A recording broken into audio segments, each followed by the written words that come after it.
Bonjour à toutes et à tous. J'ai souhaité pouvoir m'adresser directement à vous dès le début d'un mandat de 4 ans qui s'annonce déjà comme très particulier. Nous savons tous que la crise sanitaire durera encore plusieurs mois.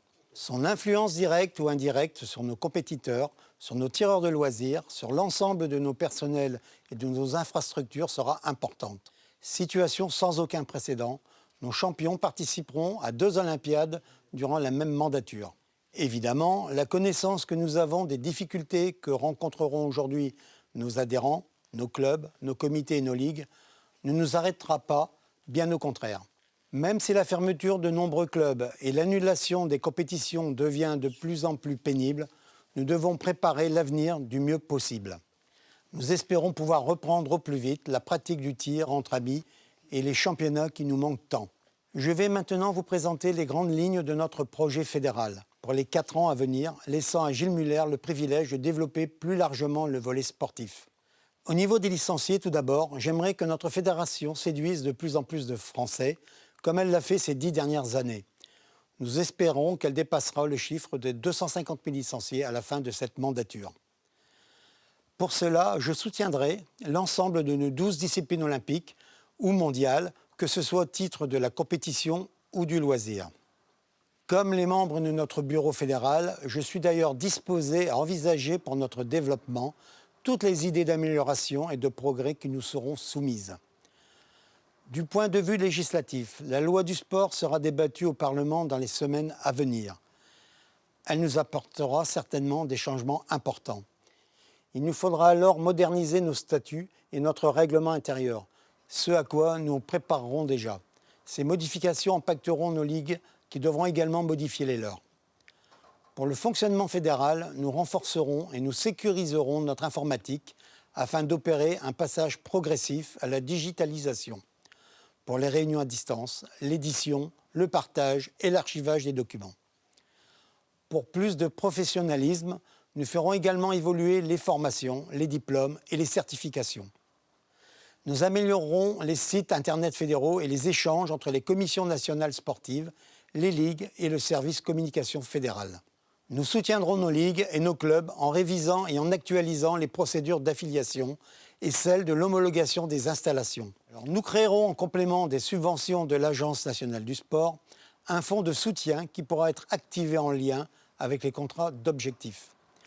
Nous réorganiserons la gestion de l'arbitrage, notamment en rapprochant notre règlement national des protocoles internationaux et en mettant sur pied un programme de recrutement de nouveaux arbitres.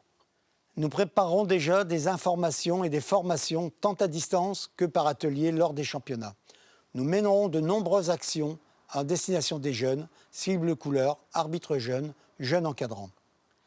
Nous travaillons également sur l'éthique, la féminisation et le développement durable. Nous prévoyons de renforcer les conditions d'accueil et de pratique du tir scolaire et universitaire par la formation des professeurs d'EPS et des conventions UNSS et FFSU.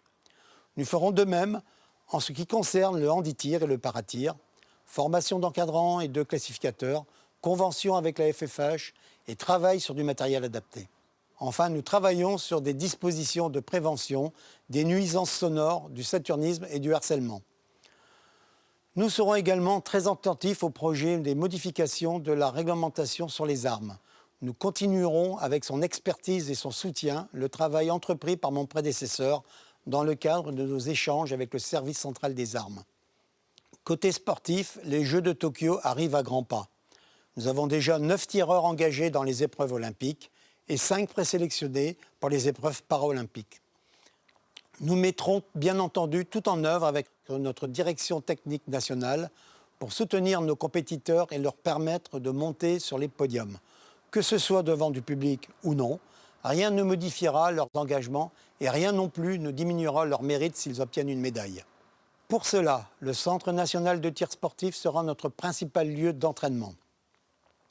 Il l'est déjà pour une partie de nos stages nationaux.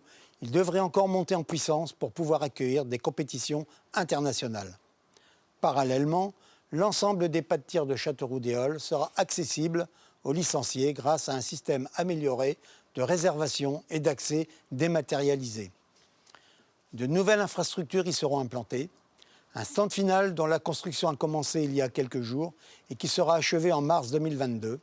Un hôtel d'hébergement pour les personnes à mobilité réduite dont le chantier commencera ensuite. Je terminerai enfin en disant quelques mots de Paris 2024. Bien entendu, nous fondons tous de très grands espoirs sur cette édition à domicile des Jeux. Mais il ne faut pas oublier le rôle que devra jouer notre fédération en support du comité d'organisation, le COJO. Nous savons déjà que le CNTS aura la chance d'accueillir avant ces Jeux de nombreuses délégations étrangères. Il nous reviendra l'honneur et la responsabilité d'organiser le match de test pré-olympique. Vous l'avez compris, les 4 années à venir ont donc le goût d'un immense challenge pour notre grande et belle fédération. Je vous remercie de votre attention.